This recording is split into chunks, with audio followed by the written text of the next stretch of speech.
एक बनारस के ब्राह्मण देवता थे, भागवत जी का रोज पाठ करते थे। मैंने पहली कथा में, सबसे पहली कथा में, और आज के ही दिन 21 जुलाई 2015 को यह कथा मैंने कही थी, आज 21 जुलाई 2023 को दोबारा कह रहा हूं। बीच में मुझे याद नहीं मैंने कभी कही हो। पहली कथा का मुझे एक एक क्षण याद है, और मुझे देखो ये भी याद है कि यह कथा मैंने 21 जुलाई 2015 को ही कही थी। तो एक ब्राह्मण देवता थे। यहां पर सहनशीलता का भी दर्शन होगा और श्रोहिदः सर्वदेही नाम, सबका भला हो, इसका भी दर्शन होगा इस कथा में। तो एक ब्राह्मण थे, वो भागवत जी का रोज पाठ करते थे। घर वालों ने उनका व्यापार चालू करवा दिया, वो भी ठप हो गया। उनको नौकरी में लगा दिया, वहां से भी छोड़ छाड़ के आ गए। क्यों? उनको संसार की किसी भी क्रिया में आनंद आता है, वो केवल भागवत ही पढ़ते रहते थे। बस भागवत करवा लो, कितनी हो सके भागवत पढ़वा लो, भागवत का पाठ करवा लो। इतने इतने रसिक हो गए थे भागवत के। तो किसी पड़ोसी ने आकर के कान भर दिए, बोले इसका ब्याह करा दो, पत्नी आएगी, अकल ठिकाने आ जाएगी। ब्याह दो ही स्थितियों में ही होता है, या तो लड़का योग्य बन जाए तो सब पीछे पड़ जाते हैं इसका ब्याह कराओ, और या बिल्कुल ही अयोग्य हो तब सब पीछे पड़ जाते हैं इसका ब्याह कराओ, पत्नी आएगी, अकल ठिकाने। सहमत है कि नहीं बात से? तीसरा कोई उपाय हो तो मैंने अनुभव किया नहीं, ये दो मेरे अनुभव के हैं इसलिए बता रहा हूं। या तो बालक योग्य हो जाए तो पीछे पड़ जाएंगे इसका ब्याह कराओ, और या बिल्कुल ही अयोग्य हो तब पीछे पड़ेंगे इसका ब्याह कराओ, पत्नी आएगी, इसकी अकल ठिकाने आ जाएगी। तो ठीक वैसे ही वो ब्राह्मण देवता पूरे दिन पाठ करते थे। पड़ोसियों ने आकर के घर वालों का इसका ब्याह करा दो, पत्नी आएगी, अपने आप पत्नी को प्रसन्न करने के लिए, बालकों को सुख सुविधा के लिए कर्म करना पड़ेगा, फिर तो करेगा कहीं व्यापार। ब्याह हो गया, लेकिन ब्याह के बाद भी उनकी स्थिति बदली नहीं। वो भागवत जी पढ़ते रहते थे, भागवत जी का पाठ करते रहते थे। 2-4 साल तक पत्नी ने सहा। कुछ दिन कहा, पत्नी ने कहा ये तो मानेंगे नहीं, अब घर चलाने के लिए कुछ तो करना, तो मैं ही करती हूं। तो 2-4 घरों में जाके रोटी बनाती थी, उनकी पत्नी ये काम करती थी।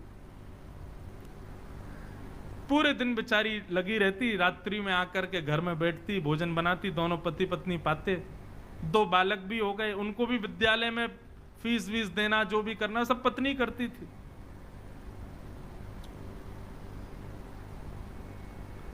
एक दिन उस ब्राह्मण के घर पर कुछ संत पधारे, और संत भी ऐसे समय पर आए जिस समय पर घर का पूरी प्रसादी भोजन सब समाप्त हो चुकी थी, सब पा चुके थे।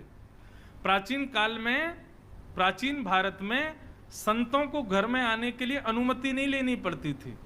संत जब जिसके यहां जाना चाहे पहुंच जाते थे, और जिनके घर पहुंचते थे वो अपने धनभाग्य मान करके उनको भोजन वगैरह पवाते थे, खुद छत पे सोते थे, उनको कमरों में सुलाते थे। ये प्राचीन भारत था, अब का भारत नहीं है। अब तो संत पहुंच जाएं, फोन करें, अरे भैया हम तुम्हारे नगर में आए। बोले हम तो सब बाहर हैं, छुट्टी मनाने गए महाराज जी, आपको पहले बताना चाहिए था, 1 हफ्ता पहले फोन करते तो हम करते कोई व्यवस्था। अब आप एंड टाइम पे फोन करोगे, हम भी कोई फ्री थोड़ी बैठे हैं। अब का भारत अलग है।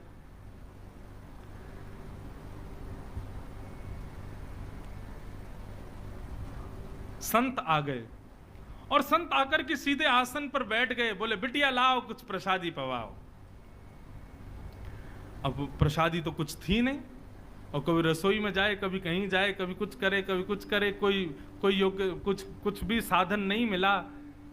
बार बार बिटिया को इधर से उधर भागते देख संत समझ गए कि हम गलत समय पे आ गए हैं, यहां पे अभी कोई व्यवस्था है नहीं। संत उठ गए, उठ करके बोले बिटिया महादेव की इच्छा होगी तो फिर कभी आएंगे, हाँ अभी चलते हैं। और प्रणाम करके सब चले गए। वो ब्राह्मण की पत्नी बहुत निराश हो गई। क्यों? बोले आज तक मैं सह रही थी अपने पति के सब भावों को, ये कुछ नहीं करते, मैं सब जानती हूं, भागवत जी का पाठ ही इनका सर्वस्व है, मैं सब जानती हूं। लेकिन आज महात्मा हमारे घर आए और हम उनको कुछ पवा ना सके, ऐसी स्थिति तो मुझे स्वीकार नहीं थी। आज यदि मेरे पति भी कुछ काम करते, घर में थोड़ा धन होता, अनाज होता, भोजन ज्यादा होता, तो उनको पवाती। अब अकेली मैं नारी, पति को भी खवाऊं, बच्चों को भी खिलाऊं, खुद भी खाऊं, कहां तक चलाऊंगी घर को? पूरे दिन बस भागवत जी पढ़ते रहते हैं, कुछ करते धरते हैं नहीं। आज पत्नी को क्रोध आया और भीतर कमरे में गई तो पंडित जी वही भागवत जी का पाठ कर रहे थे प्रसन्न मुद्रा में। पत्नी बोली, पूरे दिन इसी को पढ़ते रहते हो, क्या दे दिया भागवत ने हमको?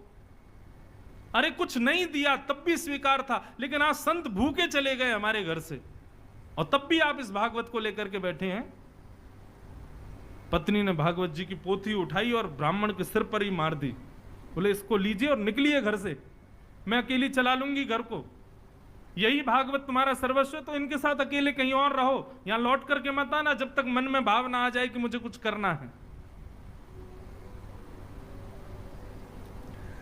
ब्राह्मण देवता अपनी भागवत जी को, उसके पन्ने बिखर गए थे, सब समेट करके हृदय से लगा करके रोने लगे और मनी मन विचार करने लगे, हे नाथ, मेरी पत्नी को आप साधारण पृष्ठ के रूप में दिखाई देते हो, पन्ने के रूप में दिखाई देते हो, लेकिन मैं जानता हूं ना आप प्रत्यक्ष कृष्ण हो।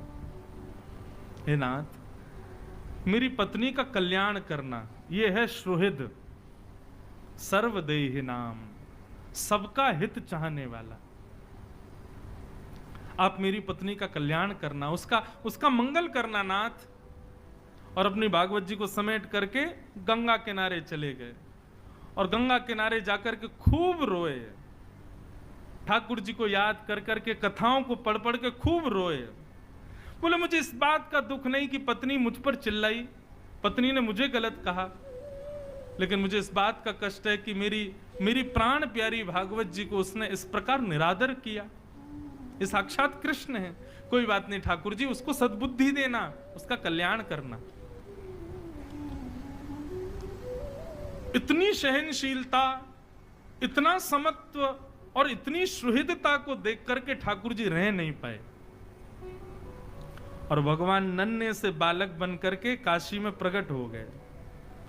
ऊंची धोती पहनी, सिर पर स्वाफा बांधा, स्वाफा बांध करके एक टोकरी को अपने सिर पर धारण करके ठाकुर जी बनारस की गलियों में घूम रहे हैं और घूमते घूमते उस ब्राह्मण के घर पहुंच गए। गेट खटखटाया, ब्राह्मणी ने गेट खोला। नन्हा सा बालक, बड़ा प्यारा सा, सिर पर टोकरी लेकर के आया है। ठाकुर जी भीतर प्रवेश कर, ब्राह्मणी बोली, कहां चले आ रहे हो? कौन हो भैया? क्या हो? कहां से आए हो? और ये सब क्या टोकरी में?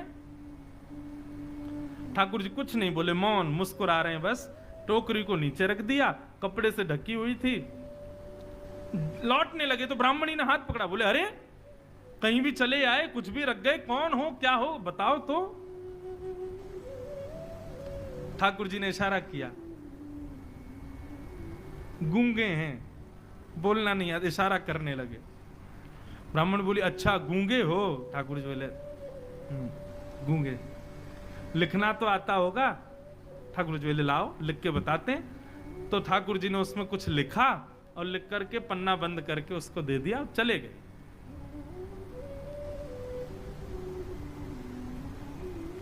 ठाकुर जी ने क्या लिखा था कि आपके पति, जो भी उनका नाम, वे मेरे यहां मजदूरी करते हैं और आज से नहीं, बचपन से मेरी मजदूरी कर रहे हैं, लेकिन आज तक उन्होंने अपना वेतन मुझसे नहीं लिया है। आज तक उन्होंने अपना जो उनकी मजदूरी होनी चाहिए वो उन्होंने मुझसे ली नहीं है। लेकिन आज मुझे किसी ने आकर के बताया कि उनको धन की बहुत आवश्यकता है, तो बचपन से लेके आज तक उनकी जो मजदूरी थी वो मजदूरी में देने आया हूं। और ऐसा लिख करके और ठाकुर जी वहां से चले गए। बोले, मजदूरी? जैसे ही कपड़ा हटाया तो उस डलिया में सोने, चांदी, हीरे, जवाहरात, सबसे भरी हुई लबालब वो डलिया, ऐसी ऐसी मणियां, जो मणियां विश्व में देखने को नहीं मिलती, वो सब उसमें रखी थी।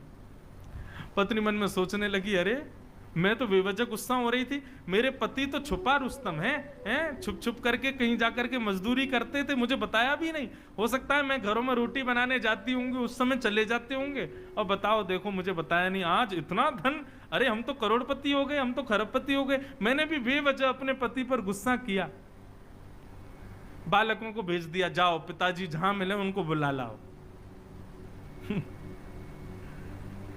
बालक गए तो पिताजी गंगा के किनारे बैठे रो रहे थे।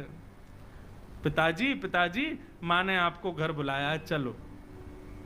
बालक चले गए, उन्होंने भागवत जी की पोथी को हृदय से लगाया, रोते हुए घर आ रहे थे और बार बार प्रार्थना कर रहे थे, हे नाथ कृपा करना मेरी पत्नी की बुद्धि सुधरे। जैसे ही अपनी गली के घर की गली में आए तो अपने घर को पहचान ही नहीं पाए। क्यों? आज तो घर का स्वरूप ही बदल गया।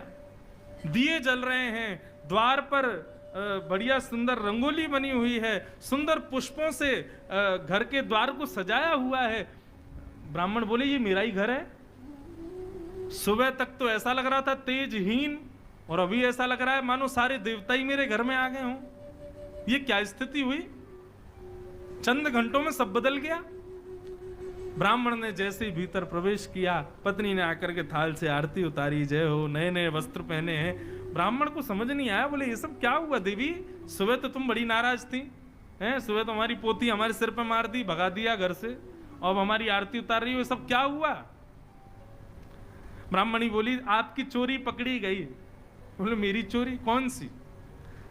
आप अपने आप को दिखाते हैं कि आप कुछ करते नहीं हो, लेकिन आपने बचपन से मजदूरी की है। आज आपका मालिक आया था आपकी मजदूरी देने के लिए। ब्राह्मण बोले मेरा मालिक? कौन सी मजदूरी भैया? बोले हाँ, गूंगा मालिक आया था, आपको बोलना नहीं आता, उसको गूंगा है ना वो। ठाकुर जी ब्राह्मण देवता बोले गूंगा मालिक? ये कैसा मालिक है भैया? क्या मजदूरी देके गया? कक्ष खोल करके दिखाया तो डलिया रखी थी, सोने चांदी हीरे जवाहरात सब उसमें रखे थे। बोले देवी मेरा कोई मालिक नहीं है, ये मेरी कोई मजदूरी नहीं, मैं कुछ नहीं करता, मैं तो केवल भागवत अध्ययन करता हूं। बोले आपका मालिक आया था, गूंगा मालिक, और वो बता करके गया कि आपने मजदूर। तुमको कैसे पता? वो तो गूंगा था, बोलना जानता, तुमको कैसे पता? बोले ये पर्चा दिया। जैसे ही पर्चा खोल करके देखा तो सारे शब्द उस पर्चे में घूमने लगे, और तभी उस पर्चे पर ही त्रिभंग ललित श्याम सुंदर की आकृति प्रकट हो गई। ब्राह्मण देवता रोने लगे और रो करके अपनी पत्नी के चरणों में प्रणाम किया और कहा, हे देवी, ये कोई सामान्य व्यक्ति नहीं थे, सामान्य मालिक नहीं थे, पूरे विश्व के जगत नियंता, जगदाधार, जगदीश्वर थे। मैंने बचपन से आज तक भागवत का पाठ कभी अपने सुख के लिए नहीं किया, केवल उनके लिए किया। इसीलिए जगत मजूरी देत है, क्यों राखे भगवान। जग को सब मजदूरी देते हैं, मेरी मजदूरी देने आज श्याम सुंदर आए थे, वही आकर के सब दे करके गए।